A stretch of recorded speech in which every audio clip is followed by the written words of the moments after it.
Do you remember when time felt slower? Not because the days were longer, but because we took our time living them? Mornings were unhurried, coffee brewed on the stove, the soft rustle of a newspaper, no rush to be anywhere but here. Afternoons were spent on front porches, watching the world move at its own steady rhythm. Conversations stretched, rich and unhurried. Evenings weren't just another checkpoint in the day. They were filled with the warmth of home-cooked meals, the glow of familiar faces, the kind of laughter that lingers. But somewhere along the way, life picked up speed. Letters turned into quick texts. Phone calls became rare. Days filled up even in retirement, as if being busy was proof that we were still keeping up. But let me ask you, when was the last time you truly felt at peace?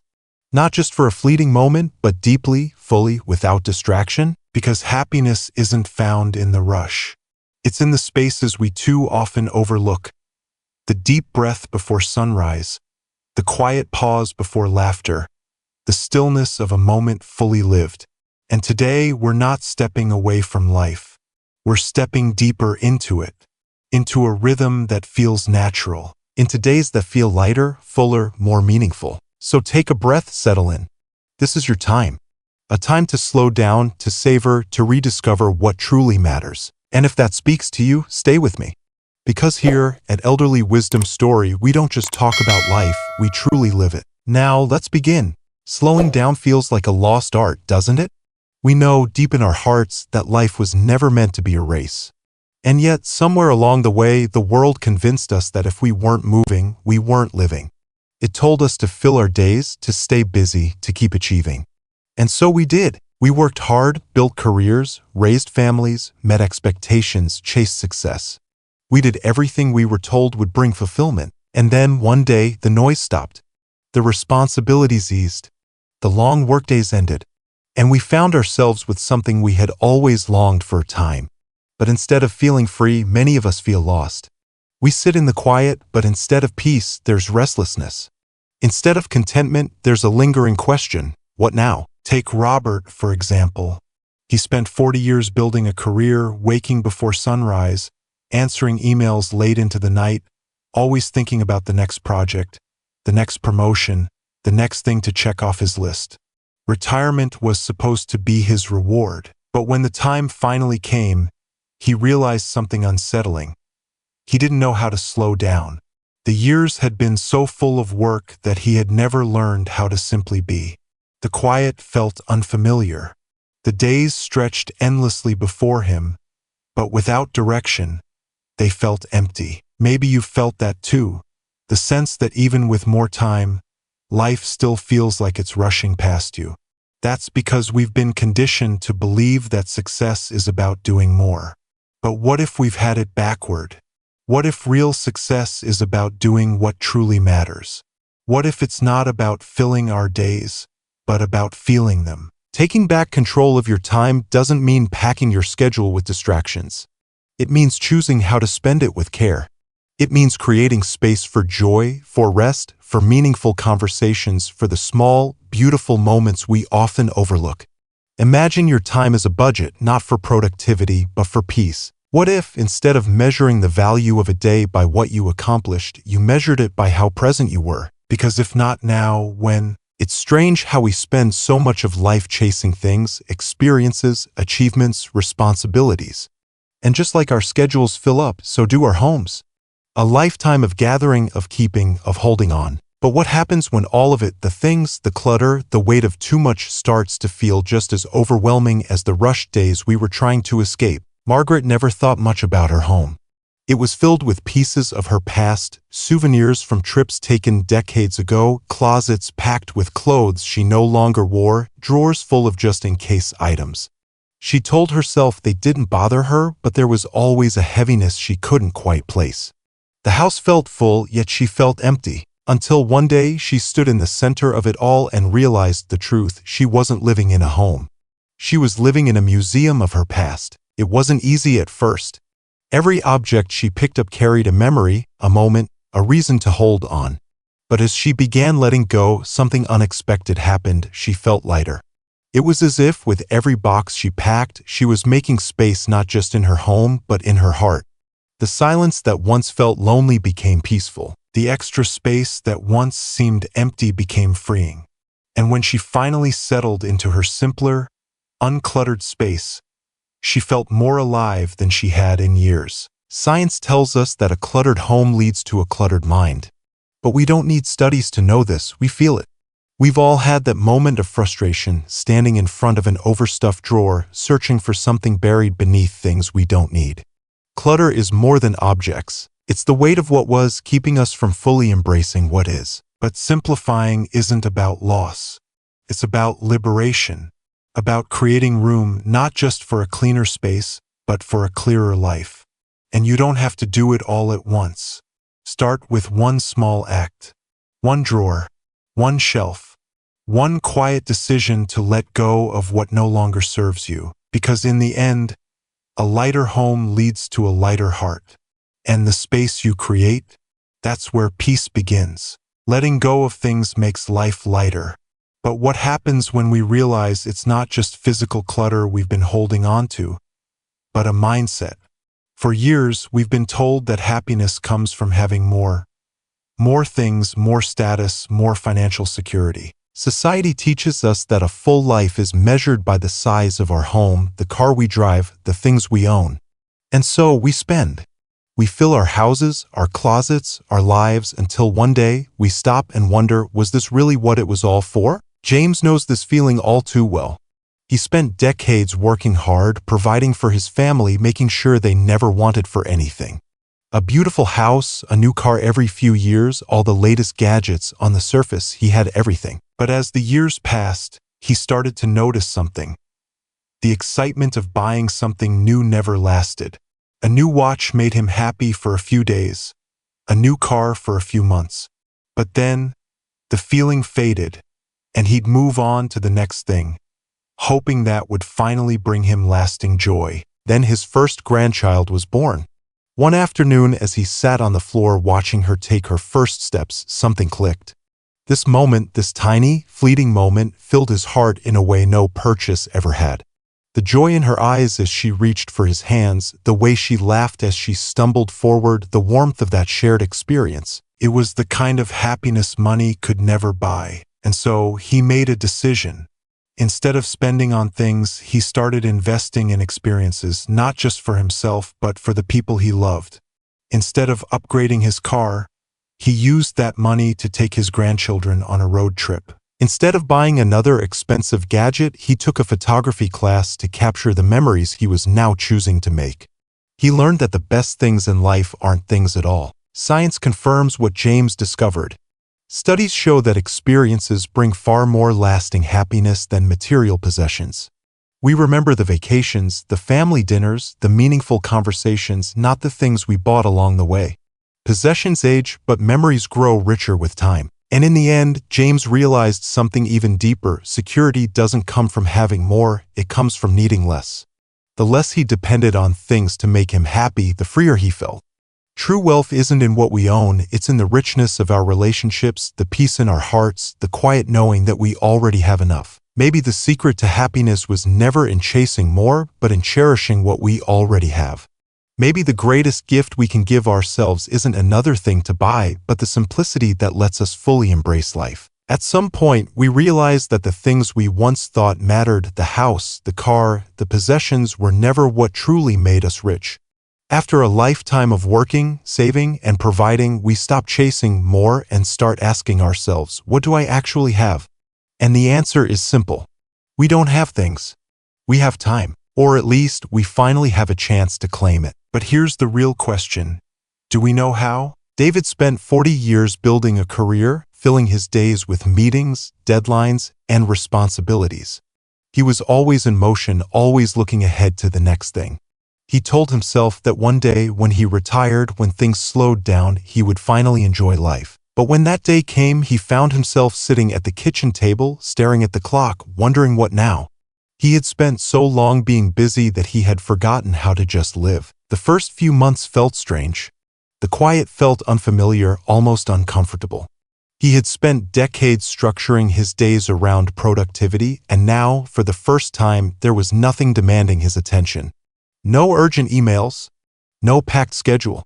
No reason to rush out the door. And yet, somehow, he still felt like he was running out of time. Then, one morning, something changed. Instead of reaching for his phone, instead of filling his schedule with tasks just to feel busy, he decided to slow down. He took his coffee outside and sat in the sun, feeling its warmth on his skin. He noticed the way the light danced on the trees, the way the birds sang, the way the world moved without rushing. And for the first time in years, he felt something unexpected: peace. From that moment on, he made a decision. Time would no longer slip through his fingers. He started each day with a slow walk, greeting the same neighbors he had hurried past for years. He lingered over meals, savoring every bite. He spent afternoons with friends, not checking the clock, not thinking about what was next, just being there. And with every passing day, he realized the truth: he was finally living, not just existing. So what about you? What if, instead of rushing, you set a new rule for yourself just once a day? Do something slowly and intentionally. A meal eaten without distraction. A hobby done purely for the joy of it. A conversation where you truly listen. Because in the end, the wealthiest people aren't those with the most money, they're the ones who have the time to enjoy life. The biggest mistake isn't losing time, it's failing to cherish the time we still have. So slow down. Savor it. Because these moments, they're the life you once dreamed of. And they're happening right now. We spend so much of our lives believing that busyness equals worth. That the more we do, the more valuable we are. That a packed schedule is proof we are living fully. But as time passes, we start to see the truth: doing more doesn't always mean experiencing more. Sometimes it just means we're moving too fast to notice what truly matters. After all, we don't remember the days when we checked the most tasks off our to-do lists. We remember the quiet mornings, the deep conversations, the simple joys we allowed ourselves to fully embrace. What if fulfillment wasn't about how much we accomplish, but about how deeply we feel each moment? Samantha once believed that staying busy was the key to happiness. She built a successful career, juggled endless responsibilities, and never slowed down. People admired her drive, her efficiency, her ability to do it all. But inside, she felt disconnected from herself. The life she had worked so hard to build felt like something she was rushing through, rather than truly living. Then one day, she found an old paintbrush buried in the back of a drawer. Before life got busy, before work took over, painting had been her greatest joy. She hadn't touched a canvas in years, always telling herself she would get back to it one day. But someday kept slipping further away until she made a choice. She started small. 15 minutes here, half an hour there. Not for productivity, not to impress anyone, but simply to feel the way she used to. And as the colors blended and the brush moved freely, something inside her softened.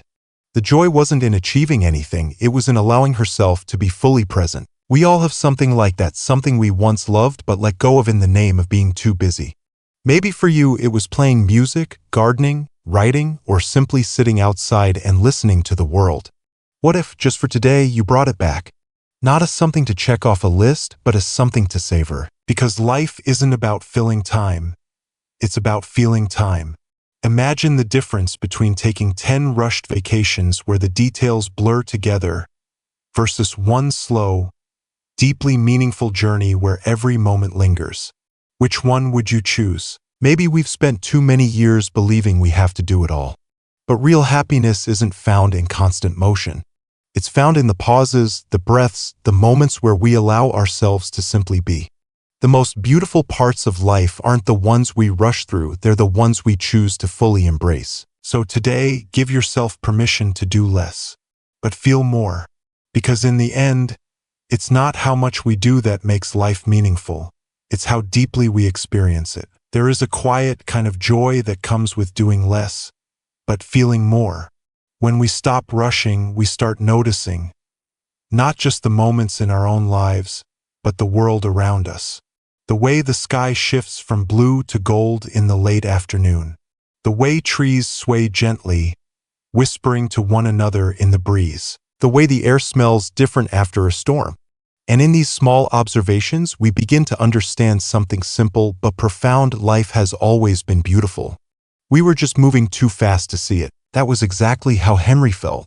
For most of his life, he had been too busy to notice the seasons changing. too caught up in work, in responsibilities, in the endless push forward. Nature had always been there, but he had never truly seen it. Then, in retirement, something changed. Without the urgency of deadlines or schedules, he found himself craving something quieter, something grounding. So, on a whim, he planted a small garden. At first, it was just a hobby, something to pass the time. But as the days passed, he realized it was doing something far greater than that. Every morning, he would step outside, cup of coffee in hand, just to check on his plants. He began noticing the tiniest details, the first sprout breaking through the soil, the way the morning sun felt warm on his skin, the quiet hum of bees moving from flower to flower. He had spent years filling his life with activity, but for the first time he felt truly alive. Science confirms what Henry experienced. Studies show that spending time in nature reduces stress, lowers blood pressure, and improves our overall sense of well-being. But we don't need research to tell us this, we feel it. The moment we step outside, something shifts. Our breath deepens, our minds quiet, our hearts feel lighter. It's not just about fresh air, it's about reconnecting with something greater than ourselves. And the best part? You don't need grand gestures to experience this. You don't have to hike mountains or live in the countryside. Nature is everywhere waiting for us to slow down and appreciate it. Take a morning walk, feel the crispness of the air. Sit on the porch with a warm drink and watch the world wake up. Run your hands over the bark of an old tree, feel the earth beneath your feet. Listen to the soft chorus of birdsong, because sometimes healing doesn't come in the form of doing more. It comes in the warmth of sunlight on your skin, the whisper of the wind through the trees, the stillness of the world when you finally stop to listen. And in those moments, we remember something we've always known. Happiness isn't something we have to chase. It's already here, waiting for us to notice. When we slow down, something incredible happens. We start noticing what truly matters. Nature reminds us of life's simple beauty, but it's the people we share those moments with that give life meaning. The golden hues of a sunset are more breathtaking when shared with a loved one.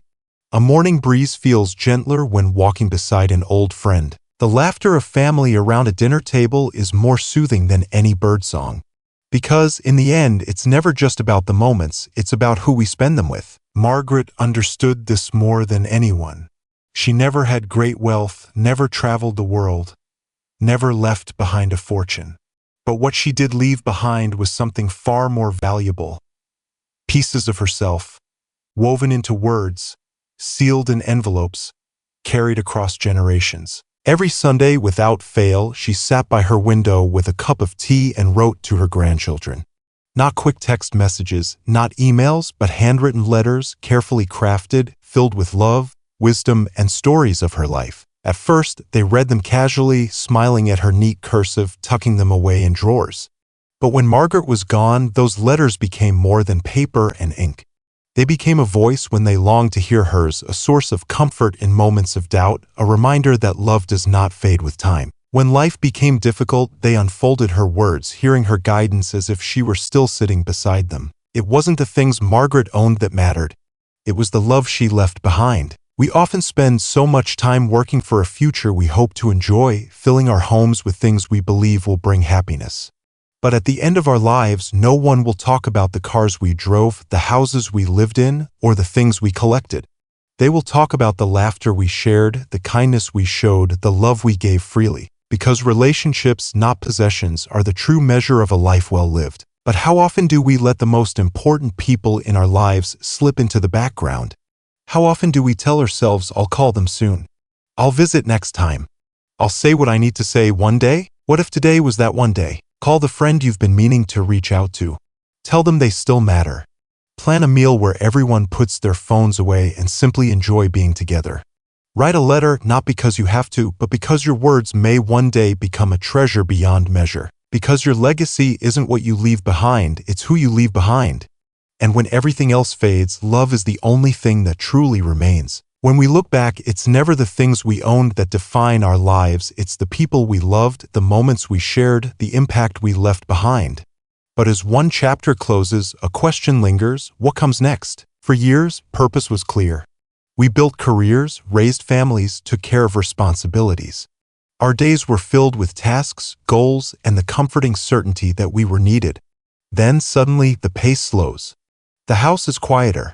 The obligations are fewer, and we find ourselves standing at the edge of something unfamiliar, not an end, but a new beginning. There's a misconception that retirement is about stepping back, fading into the background. But what if it's the opposite? What if this is the moment when life truly opens up? A time not to retreat, but to redefine. Not to slow down, but to lean into what truly matters. Purpose doesn't disappear with age, it evolves. Maybe now it's about giving back in a way that only experience allows. Mentoring a younger generation, sharing the lessons that took a lifetime to learn. Volunteering, using your time to lift others up in ways that truly matter. Writing down your stories, ensuring that the wisdom, the struggles, the victories aren't lost, but passed on. Because meaning isn't found in how much we do. It's found in what we choose to give. A woman once told me that she spent her entire career feeling needed, only to wake up one morning in retirement feeling invisible. But then she made a choice. She started teaching children how to read at the local library. She wrote letters to young mothers in her church offering encouragement. And in giving, she found herself again. Life doesn't slow down when you retire, it expands. It offers something rare. The freedom to live on your own terms, to chase what truly fulfills you, to finally pour your time into what has always mattered most. So don't ask, what's left? Ask instead, what's next? Because the most meaningful chapter of your life may be the one you're about to write. This journey isn't just about slowing down, it's about waking up. Waking up to the life that's already here, to the moments that have been waiting for you to notice them. For so long, we were told that success was about more work, more money, more things. But the greatest wisdom comes when we realize that true fulfillment isn't about more. It's about enough. Enough time to breathe. Enough space to enjoy. Enough presence to truly live. And if there's one lesson to carry forward, it's this: life is meant to be savored, not rushed. The best moments, the ones you'll hold onto forever, aren't the ones where you were busy, distracted, or chasing something just beyond reach. They are the ones where you were fully here. So start now. Let today be the day you choose simplicity over stress, presence over pressure, and meaning over mindless motion. Find one small way to embrace slow living and let yourself feel the difference. And if this message resonated with you, let's continue this journey together. Subscribe to Elderly Wisdom Story, leave a comment, and share your own experience. Because this is more than just a video, it's a movement. A reminder that no matter your age, the best of life is still ahead, waiting for you to embrace it.